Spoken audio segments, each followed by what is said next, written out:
spent about 8 years at the BBC where I launched the message board platform, the chat platform, and most recently the blogs platform. I then went to a small social business consultancy called Headshift, where we tried to mix internal collaborative systems with social media monitoring and participatory experiences for audiences and consumers.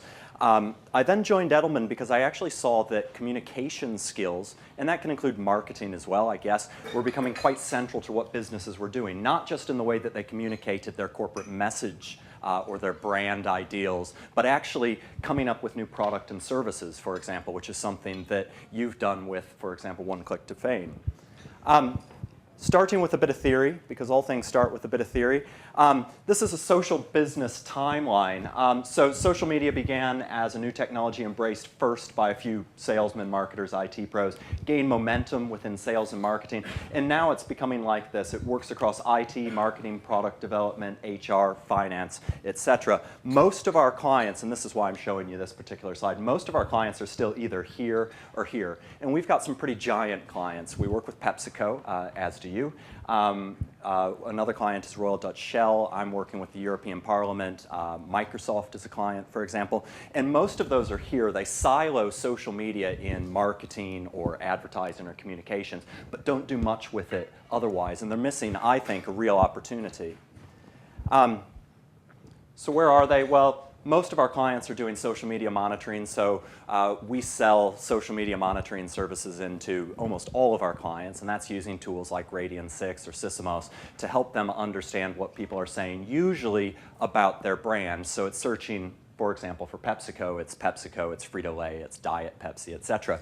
I think the real opportunity that they're missing is seeking out conversations that they want to but aren't currently a part of. So people talking about, for example, having more women in leadership positions in the workforce and things like that. So they tend to monitor only for their brand, not for the kind of conversations that they might want to be a part of. Some companies are using social media to share, so that's the broadcast method. A few are doing participation, and then a few, even smaller numbers, are doing co-creation. So anyway, what does the world look like to these brands? Well, this is a brand in the center of a complex stakeholder ecosystem. So the first ring, you've got people who have either weak or strong ties to the organization. For example, employees, stakeholders, investors. And out here, you've got people that we'd normally think of as the audience. Those might be regulators, trade bodies, the media, etc. And what's interesting is that these people here, oftentimes brands forget that they are also stakeholders. They're also important audiences. We also tell our clients about this, the connected spheres of digital, where you've got your owned website, so that's your corporate web presence where you own it and control it. You've got embassies, which is your presence in social media spaces, so for example, a brand's Facebook page. And the reason we call it embassies is like an embassy in a physical space. People don't have to deliberately come to you. They can continue to participate in that space and engage with you as a brand.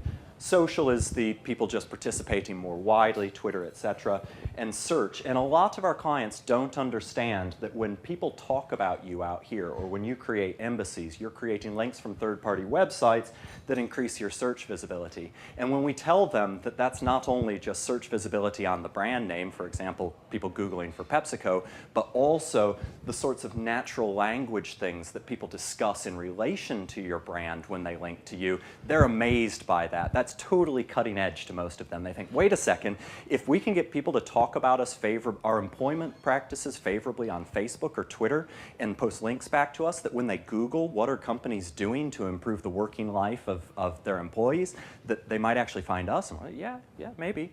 Wow, how can that be? That's amazing. We also talk to them about the 5 C's of community, so content, context, connectivity, continuity, and collaboration. This is something that when I saw your platform, I immediately saw, wow, something that does all of that and a whole lot more in one go. Another thing that a lot of the organizations that we're working with are starting to realize is that they exist in a world where consumers, audiences, stakeholders have a multiplicity of opportunities to engage with the brand. And the way that I usually explain this to our clients is to say, well, I give them an example actually. I spend a lot of time on airplanes, an increasingly scary amount of time on airplanes. And when I go to drop my child off at school, the one time a month that I actually see her at that time of day, I might turn to another parent who's standing there with their child and say, you know, I've been on 6 planes in the last 2 weeks. I really hope it doesn't continue like this. Well, their perception of Edelman, the company that I work for, might be altered by that interaction that they have with me. And then we tell our clients, you know, and this is happening quite widely across your workforce, both deliberately and accidentally in social media. So if I post something on Twitter about the fact that I'm fed up with having to jump on planes, somebody might read that, and although I didn't deliberately mean to, you know, express that point of view to them, their perceptions of Edelman as a brand could be altered. But the other important thing to understand is that the audience member who's at the center of that world doesn't care if they're being interacted with by somebody in marketing, technical support, customer care, through the media, with a random employee that they meet at the gates of the school. It's really confusing for them, but actually it's not confusing for them because they just see it as a brand. They never thought through the fact that it could be somebody in a different department. So we talk with our clients a lot about this, the fact that they silo themselves. And there's 2 reasons why we talk to them about this. One is a lot of our clients refuse to give us budgets from these other areas because all their budgets are siloed like that. But also, when you look at social media, it actually makes a lot more sense for them to break down some of those silos and work across the business. And that's why you hear a lot of people in the social media industry talking about the importance of having a social business strategy or a social media strategy. This is why it's really important, is that actually that one person in communications or that 5-person team in marketing can't deal with all the audience engagement that is possible and is necessary now that we've got social media. And so to break down those silos and make sure that the right information gets to the right people at the right time is very important.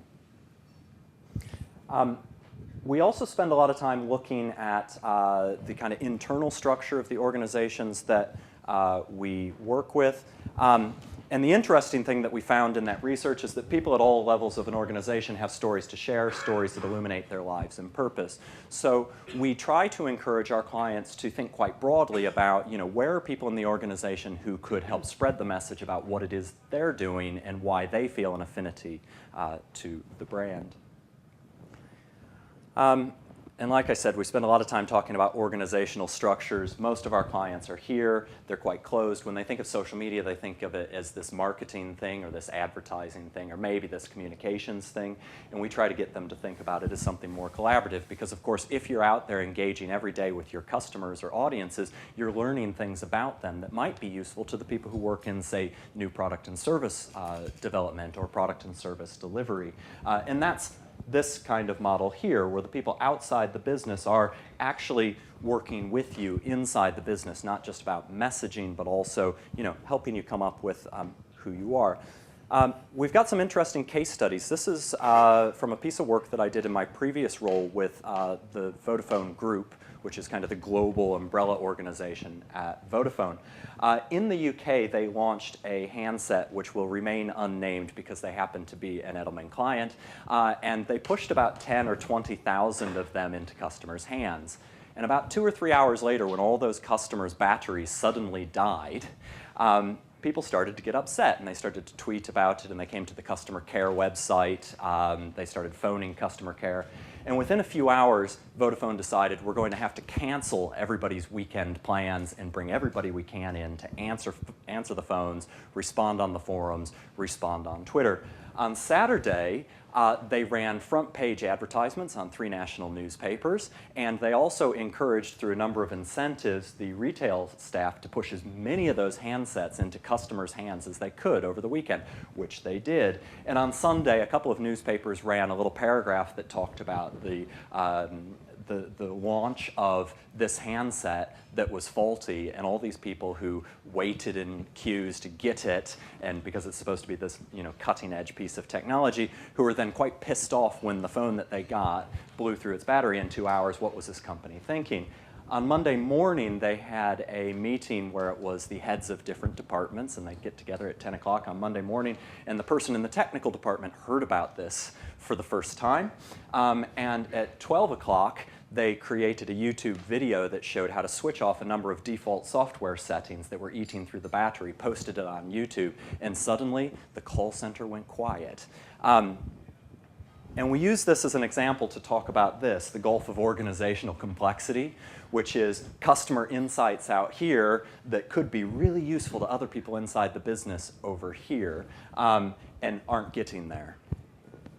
And of course, if they would have had a platform like yours that can analyze data, understand who people are, pull in data from different places across the web, and deliver it to people who can do something with that information, they would have had one of these, a bridge of social business or whatever you want to call it. I work in communications, so we come up with strange wording like that from time to time.